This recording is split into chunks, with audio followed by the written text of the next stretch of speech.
Good evening! How are you all? Welcome to our 24th class. Today we are going to correct our 6th list of exercises, right? E aí pessoal, como vão? Todos bem? Bom, eu peço em primeiro lugar, quero pedir desculpas então, porque fiquei aí um período, né, sem postar algumas aulas, né, tive aí um período um pouco turbulento, mas foi tudo tranquilo, né, e aos poucos eu espero já retomar então as postagens normalmente, ok? Bom pessoal, hoje então temos uma lista aí para a gente corrigir, né, a lista número 6, que trouxe aí exercício das nossas últimas 3 aulas, não é isso? Vamos começar juntos então? Acompanhem comigo lá, olha lá. Então, ó, question number 1. Complete this conversation with the words from the list. Então, complete esta conversa com as palavras da lista, ok? Temos aqui então uma lista e vamos utilizar essas palavras para completar aqui as lacunas, ok? Follow me then. Então, quem estará conversando é a Amanda e o Kyle, ok?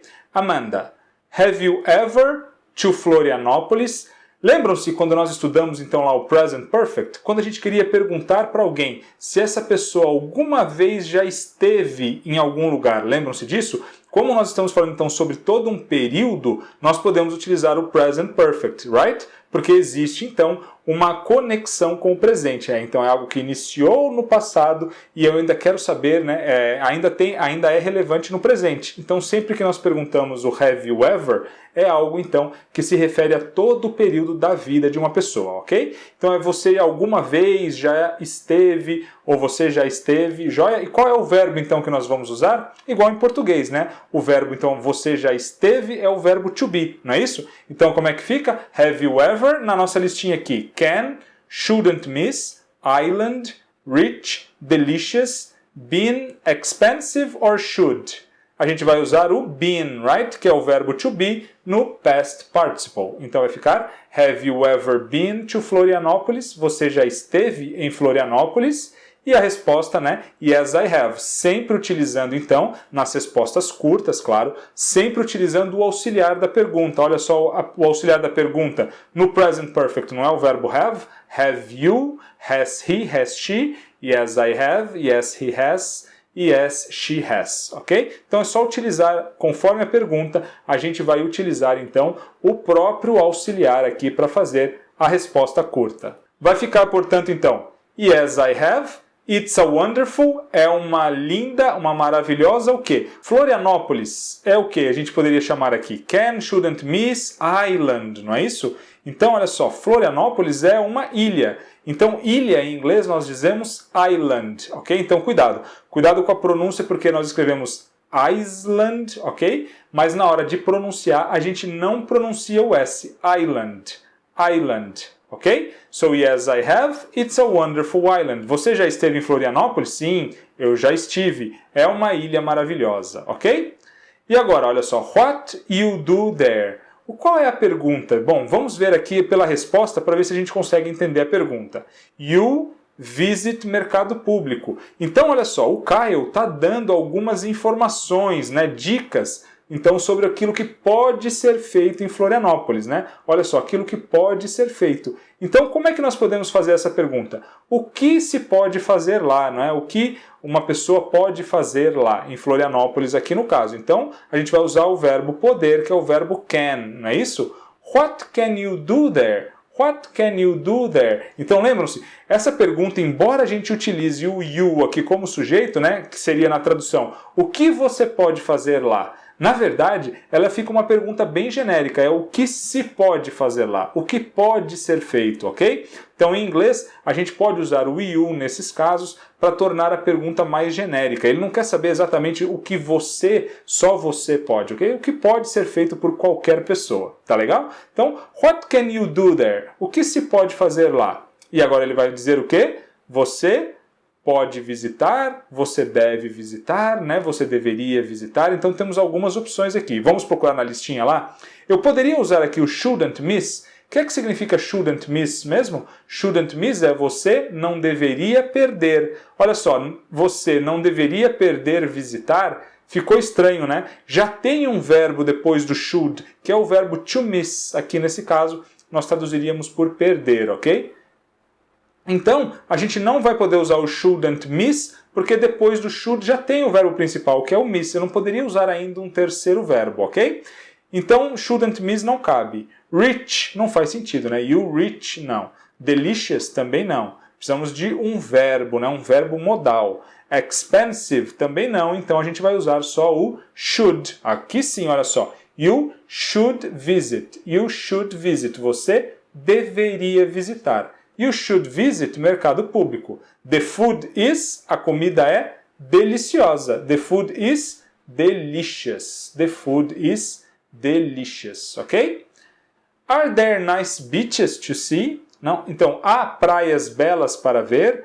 Are there nice beaches to see? Of course. You, jurerê internacional. Aqui sim, olha só, você não deveria perder jurerê internacional, não é isso? Então, you shouldn't miss. You shouldn't miss jurerê internacional. Perceberam então que o should aqui, isso vale para todos os verbos modais, eles são utilizados com mais um verbo, olha só. Should visit, shouldn't miss, né? Olha só, sempre com mais um verbo. Olha o can aqui, ó. Can do, tá vendo? Sempre então depois dos modais, nós teremos um outro verbo, ok? Por isso então que esses verbos são um pouquinho diferentes, porque eles vêm para modificar um outro verbo que vai ser o verbo principal. Tá legal, pessoal? Então, you shouldn't miss, você não deveria perder jurerê internacional. It's a very neighborhood. Lembram-se o que significa neighborhood? Neighborhood, vizinhança. Então é uma vizinhança muito rica. It's a very rich neighborhood. Full of, cheia de, full of houses, cheia de casas. Casas o quê? Casas caras. Full of expensive houses. Full of expensive houses. Thanks a lot, Kyle. You were very helpful. Muito obrigado, Kyle. Você foi muito prestativo. Você ajudou bastante. Ok, pessoal? Espero que não tenha ficado nenhuma dúvida. Se vocês tiverem qualquer dúvida, claro, né? Continua valendo aquela nossa combinação. Vocês postam lá, pode ser aqui mesmo na aula, e eu respondo assim que possível, tá legal? Vamos continuar então? Exercise number 2. Agree with the following statements. Então, concorde with the following statements, com as afirmações seguintes.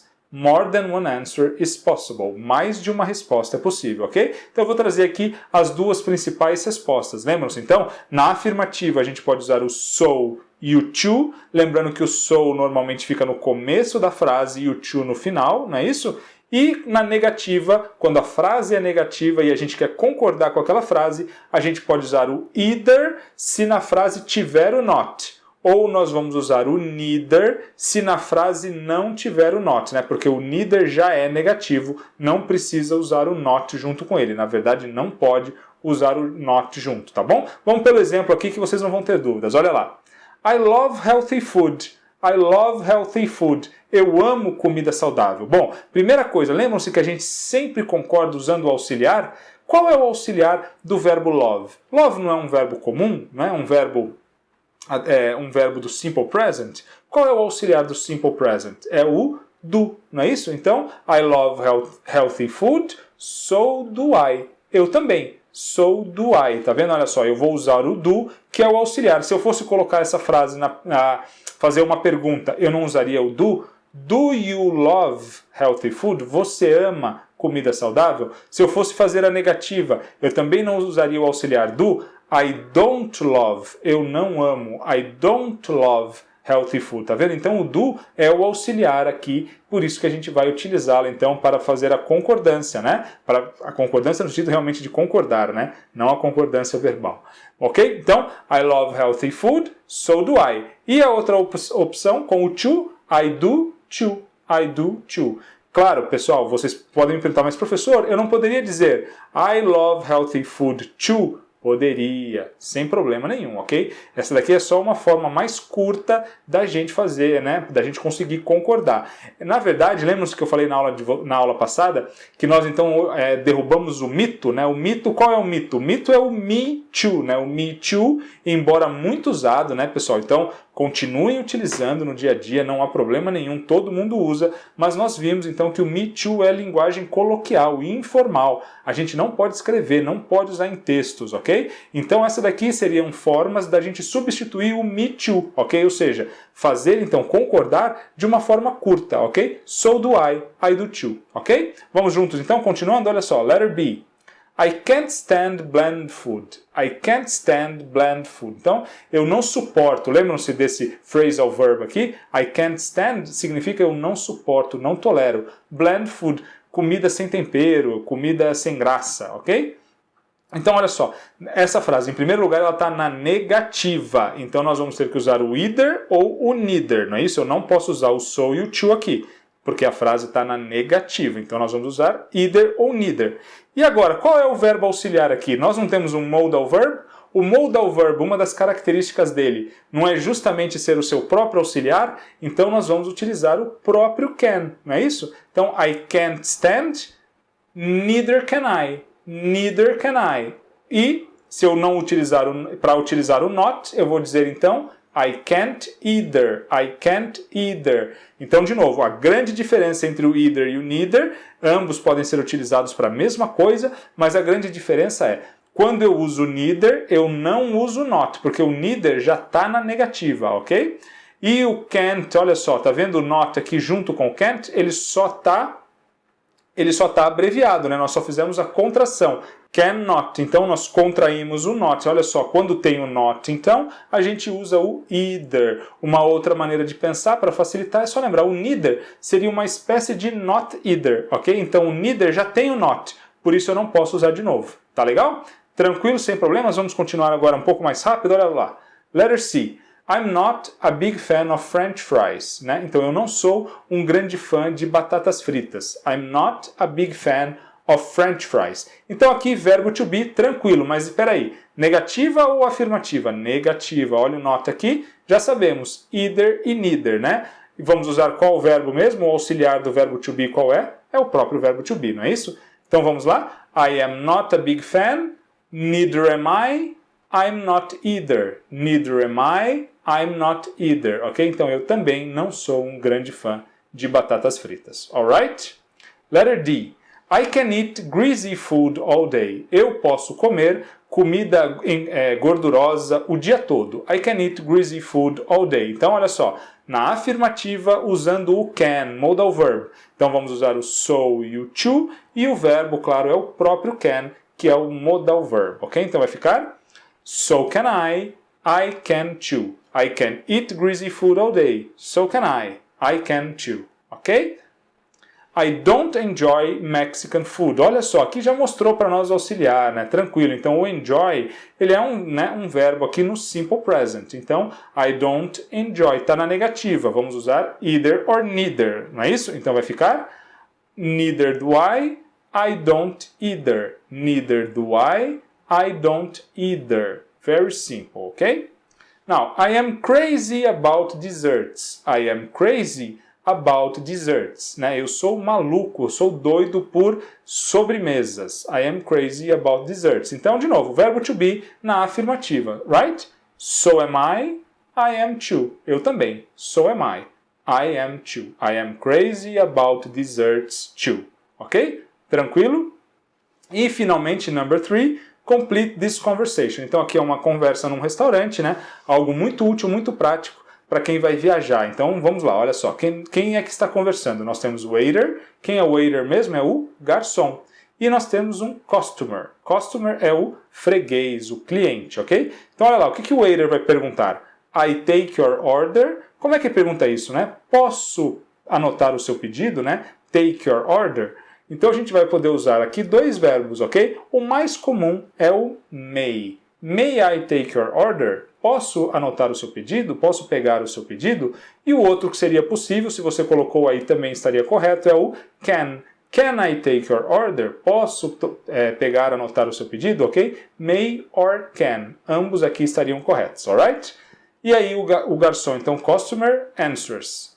Yes, please. Sim, por favor. I like to hear the specials. Né? Então o cliente aqui está dizendo, eu gostaria, não é isso? Eu gostaria de ouvir, to hear, ouvir the specials, né? Então os especiais do dia, né? Aqueles pratos do dia, o chamado prato do dia, ok? Muito comum quando a gente sai do Brasil. No Brasil não é tão comum assim, existe em alguns restaurantes, mas no exterior, nos Estados Unidos, isso é muito comum. Normalmente, os especiais, então, eles costumam ser mais baratos, né? O prato do dia ele costuma ser mais barato, ok? Então é bem comum num restaurante você ver lá o prato do dia e ele costuma ser mais barato do que os outros pratos, né? Normalmente ali do menu, ok? Então, yes, please. Então, sim, por favor, né? May I take your order? Yes, please. Então, eu gostaria. Qual é o que a gente usa com o like mesmo? Como é que eu faço esse like, que é gostar, virar gostaria? A gente vai usar um modal verb, would, não é isso? Would. I would like to hear the specials. I would like to hear the specials, né? Se quisesse, também poderia abreviar. I'd like to hear the specials. Sure, claro. Today it's green salad, onion soup and grilled salmon. Então, claro, hoje é salada verde, sopa de cebola, né? Onion soup, sopa de cebola, and grilled salmon, e salmão grelhado. Ok? Então esse é o prato do dia. And the customer says, sounds great, né? Parece ótimo. Sounds great, parece ótimo. What do you have for? O que você tem? What do you have for? Não dá pra gente saber de cara, né? Vamos olhar pela resposta. We ice cream. Ice cream é um tipo de quê? É um tipo de sobremesa, não é isso? Então, what do you have for dessert? What do you have for dessert? O que você tem para sobremesa? What do you have for dessert? Então, olha só, pergunta, what do you have? O que você tem? Resposta, nós temos. We have.